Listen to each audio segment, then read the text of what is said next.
Don Santiago Abascal, muy buenos días. Muy buenos días, don Luis. Me va a permitir usted una licencia y no le voy a hacer una entrevista desde el punto de vista de un periodista. Hoy se la quiero hacer desde el punto de vista de un ciudadano. Estoy confinado en mi casa, de repente me encuentro con que no puedo salir,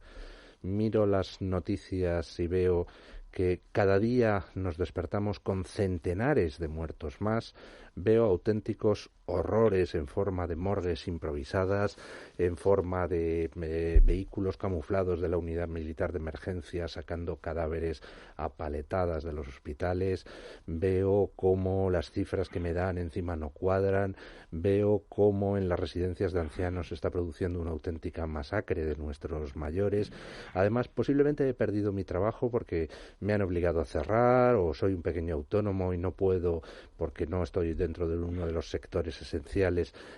trabajar. A pesar de todo me siguen cobrando mi cuota, o a lo mejor pues no soy autónomo ni pequeño empresario, sino que soy un trabajador que de repente se ha visto en la calle o con un ERTE, y si tengo la fortuna de conservar el trabajo, no sé durante cuánto tiempo lo voy a conservar. ¿Cómo hemos podido llegar a esto? Es lo primero que me pregunto como ciudadano. Es decir, en un país del primer mundo, relativamente rico, avanzado, con un sistema sanitario, pues hombre, razonablemente bueno, yo diría que muy bueno, el país con mayor esperanza de vida después de Japón, y de repente, ¿cómo ha podido pasar esto? Pues yo creo que no solo por la crudeza que representa la enfermedad, sino que fundamentalmente por la negligencia de un gobierno que ha pensado solo en su agenda ideológica. Y yo creo que eso ha tenido muchísimo que ver en la imprevisión de este gobierno, en que no se tomasen decisiones, en que se ocultase información a la población. Y yo permíteme, Luis, que responda también como un ciudadano. Esa indignación que nosotros hemos percibido y que hemos sentido también como ciudadanos es la que nos ha llevado a no respaldar al gobierno en la última votación en las Cortes Generales. Estoy encerrado en mi casa, veo que la catástrofe sigue avanzando a nuestro alrededor, que además después de esta catástrofe económica, cuando la logremos controlar, si es que es a corto plazo, no se sabe muy bien cómo vamos a salir de este desconfinamiento. Además veo que se cierne sobre nosotros una catástrofe económica también brutal. Oiga, ¿qué están haciendo los políticos para hacer frente a esto? Pues yo no puedo dar mucha esperanza respondiendo a esa pregunta. Yo creo que estaría engañando a los españoles si lo hago, porque comparto la misma preocupación, la misma incertidumbre. Nosotros hemos exigido una medida tremendamente drástica en mitad de la pandemia, como la dimisión del gobierno, y lo hemos hecho por muchas razones, pero una de ellas es por la constatación de que el gobierno ha bajado los brazos en la lucha contra la epidemia y en la evitación de la crisis económica que viene. Pedro Sánchez sistemáticamente hablaba en el Congreso de reconstrucción. Nosotros es algo que no podemos admitir, que ya den por buena la destrucción de la economía. Nosotros creemos que se puede evitar la destrucción y por eso hicimos una propuesta que entendíamos que era heterodoxa, que no es una propuesta que nosotros haríamos en circunstancias normales, pero sí ante una epidemia de esta gravedad, ante unas circunstancias que podrían ser similares a unas circunstancias bélicas, y era la de que el Estado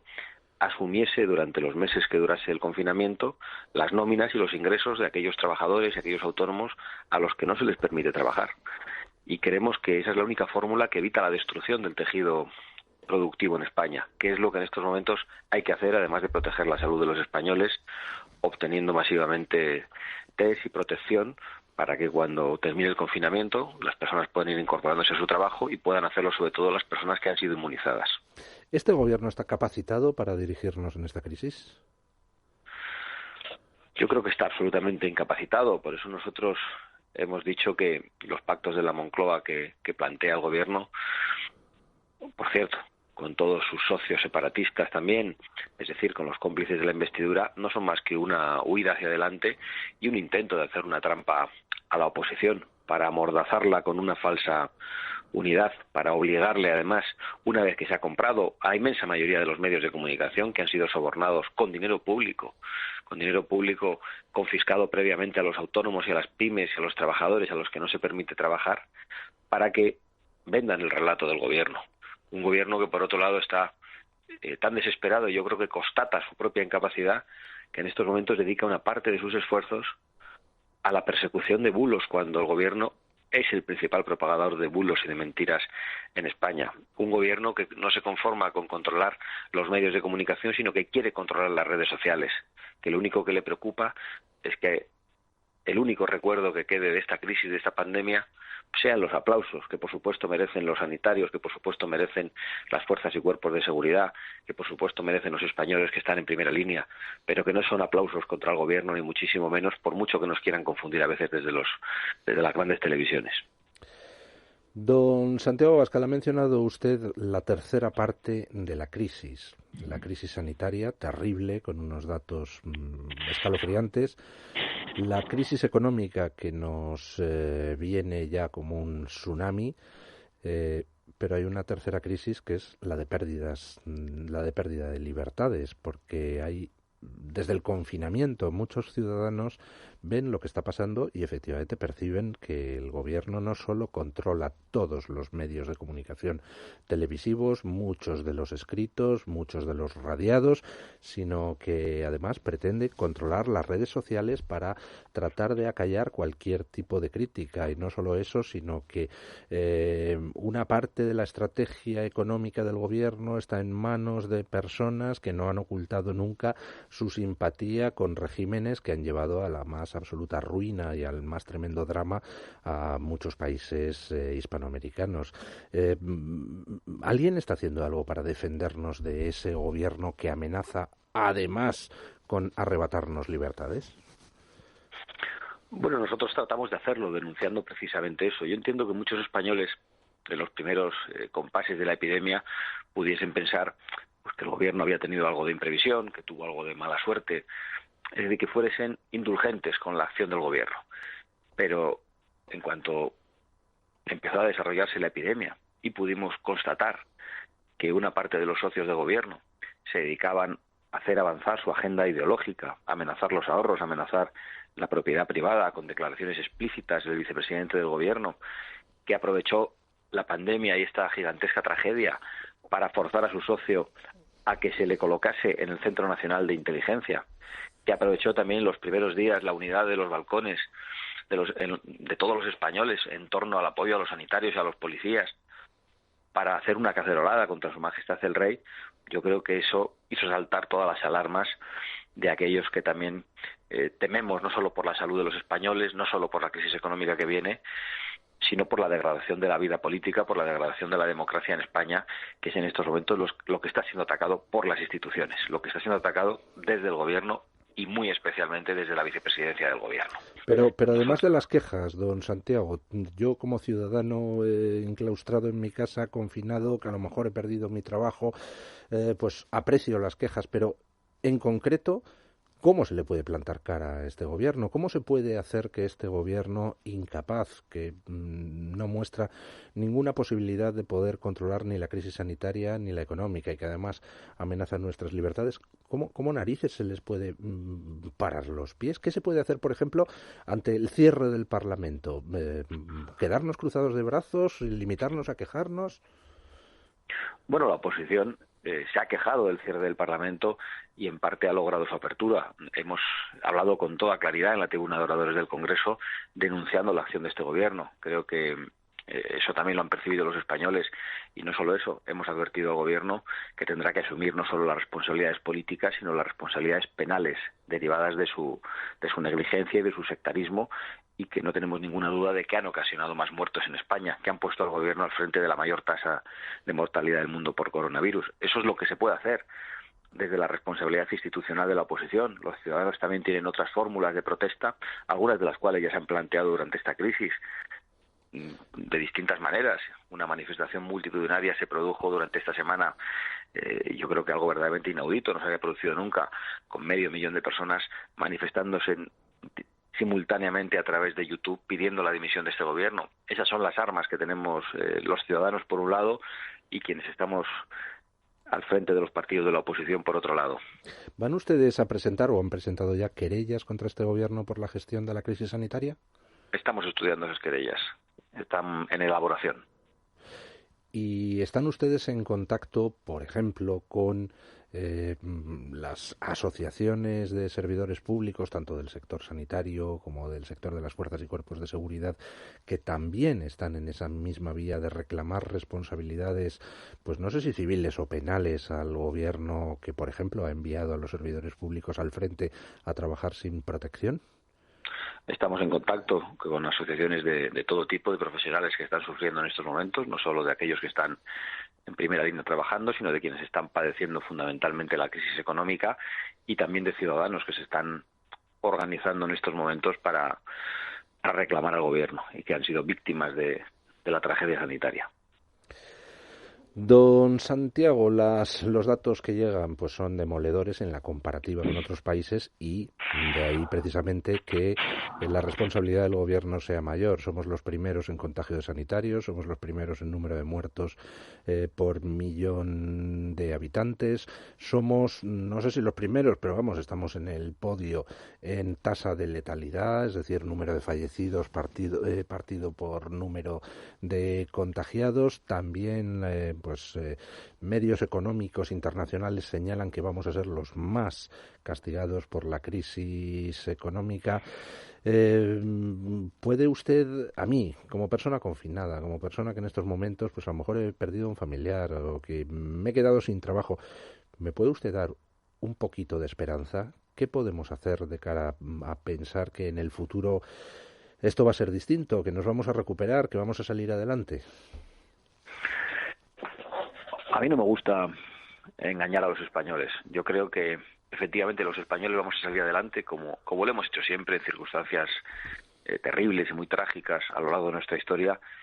pero es evidente que vamos a sufrir, y que vamos a sufrir no solo por razones de salud, por razones económicas o por razones políticas, sino que vamos a tener que padecer todavía a un gobierno negligente, sectario y que huye hacia adelante. Un gobierno que probablemente está asustado por tener que dar cuentas ante los españoles y que por eso se está convirtiendo en mucho más peligroso, mucho más agresivo para las libertades. Yo creo que más que dar esperanza,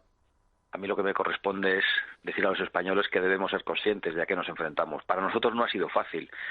en estas circunstancias de pandemia, de crisis sanitaria, decirle a un gobierno que lo que tenía que hacer era irse, y antes de irse pagar las nóminas de aquellos españoles a los que no les ha permitido trabajar durante este tiempo. Pero creo que cumplíamos con nuestra responsabilidad. No me cabe ninguna duda de que cuando logremos esto, ojalá sea más pronto que tarde, España podrá salir adelante como siempre lo ha hecho. En estos momentos no existe ningún mecanismo constitucionalmente válido que tenga garantías de descabalgar este gobierno, en el sentido de que no existe una mayoría dentro de lo que es el Congreso como para poder elegir a un presidente alternativo mediante una moción de censura. Pero vamos a tratar de ponernos en lo mejor. Vamos a pensar que todavía hubiera vida inteligente dentro del Partido Socialista y que una parte del Partido Socialista se diera cuenta de que no podemos hacer frente a esta crisis teniendo al frente de la nave a un incapaz.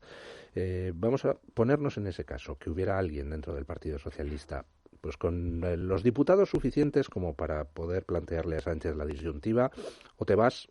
o te echamos. ¿Estaría Vox dispuesto a un gobierno de emergencia de todos los partidos, pues posiblemente con perfil técnico, que pudiera hacerse cargo del timón durante los próximos, no sé, 2 años? Bueno, no solo estaríamos a favor, sino que hemos hecho esa propuesta. Cuando hemos planteado la dimisión del gobierno, hemos pedido que el gobierno fuese sustituido por un gobierno de emergencia nacional, con un perfil técnico, formado y liderado por personas que no tengan ambiciones políticas y que no estén pensando en las siguientes elecciones. Es decir, excluyéndonos nosotros mismos de ese planteamiento, pero un gobierno que pudiese contar con un gran apoyo parlamentario, que pudiese contar con el apoyo de los 3 principales partidos del país. Sí, efectivamente, si pudiésemos pensar que queda algo de vida patriótica dentro del Partido Socialista, que es algo que cuesta mucho pensar a tenor de los gigantescos aplausos que la bancada socialista da tanto a Sánchez como a Iglesias, como a algunos de sus cómplices de investidura cada vez que hablan en la tribuna. Yo creo que Hay que ser conscientes de las dificultades de que eso se produzca, pero sin ninguna duda sería la salida adecuada en estos momentos y es lo que nosotros planteamos el día que hicimos la propuesta de que el gobierno dimitiese, pagase las nóminas de todos los españoles y fuese sustituido por un gobierno transitorio de emergencia nacional. En la última sesión del Congreso, donde se planteó la renovación del estado de alarma, ustedes ya se desmarcaron del gobierno, ya dijeron que están de acuerdo porque que no hay más cáscaras con seguir con el confinamiento, pero que planteaban sus propios términos para seguir en el estado de alarma y que, por supuesto, uno de esos términos era la dimisión de un ejecutivo que ha demostrado con creces su incompetencia. Doy por sentado que ustedes no van a acudir a esa ceremonia de la confusión que el gobierno ha bautizado como nuevos pactos de la Moncloa. Bueno, si el gobierno nos transmite durante estos días que está dispuesto a plantear cómo se evita la destrucción y, por lo tanto, a pagar a todos los españoles a los que no se les permite trabajar en estos momentos, podríamos plantearnos esa discusión, pero estamos prácticamente convencidos de que lo único que quiere el gobierno es una fotografía, una falsa fotografía de unidad para que todos asumamos la responsabilidad que en estos momentos es solo del gobierno y para que el gobierno siga haciendo lo que el gobierno cree que tiene que hacer y no lo que la oposición le puede sugerir. Yo he participado en la ronda de conversaciones durante estas pasadas semanas con el presidente del gobierno y la última vez ya tomé la decisión, también difícil, de no hablar con el presidente del gobierno por teléfono, porque entiendo que los diputados tienen que hablar con el presidente del gobierno en el Parlamento. Y era algo que se nos estaba hurtando. Se estaba sustituyendo por conversaciones telefónicas en el que el presidente del gobierno pues nos decía medias verdades, por no decir mentiras en algunas ocasiones, y que solo utilizaba para salvar la papeleta y decir que ya había hablado con nosotros, cuando no se escuchaba ni una sola de las propuestas de la oposición. ¿Cómo le ha visto usted al presidente del gobierno en esas conversaciones que ha mantenido? Bueno, yo creo que en realidad es irrelevante, ¿no? Porque es evidente que las personas hablamos con cordialidad por teléfono, pero cuando uno no confía en su interlocutor, pues es muy difícil sacar nada bueno de esas conversaciones. Don Santiago, ¿alguna iniciativa que Vox tenga previsto en los próximos días de cara a, no sé, redoblar la presión sobre el gobierno de cara a conseguir esa formación del gobierno de emergencia? Nosotros no vamos a hacer fuegos de artificio ni vamos a hacer muchas propuestas todos los días. Tenemos muy claro que el gran modo de evitar la destrucción de nuestro tejido productivo es que el Estado, en unas circunstancias excepcionales, y esto no lo propondríamos nunca, teniendo en cuenta cuáles son nuestras posiciones ideológicas, asuma en estos momentos el pago de todos los salarios y de todos los ingresos de aquellos españoles que no pueden trabajar. Sabemos que esto tiene consecuencias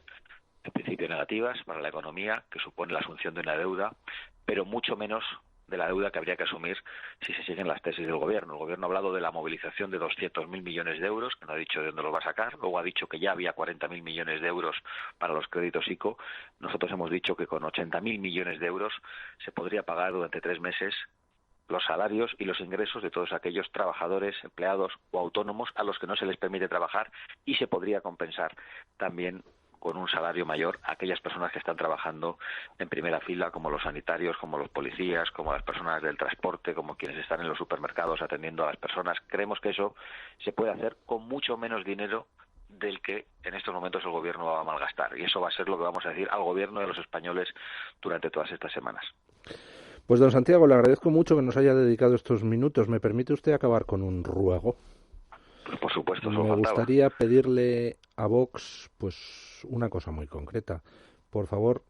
interésense ustedes por lo que está pasando en las residencias de ancianos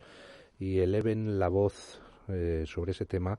porque estamos asistiendo a una masacre silenciosa y silenciada de nuestros mayores.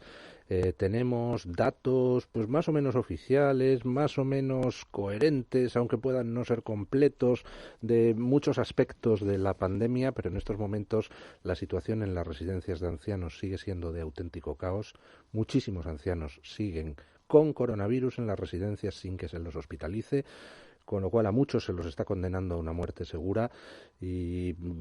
pues casi nadie habla de ello, y yo querría pedirle como favor personal que por favor se interesen ustedes especialmente por ese tema.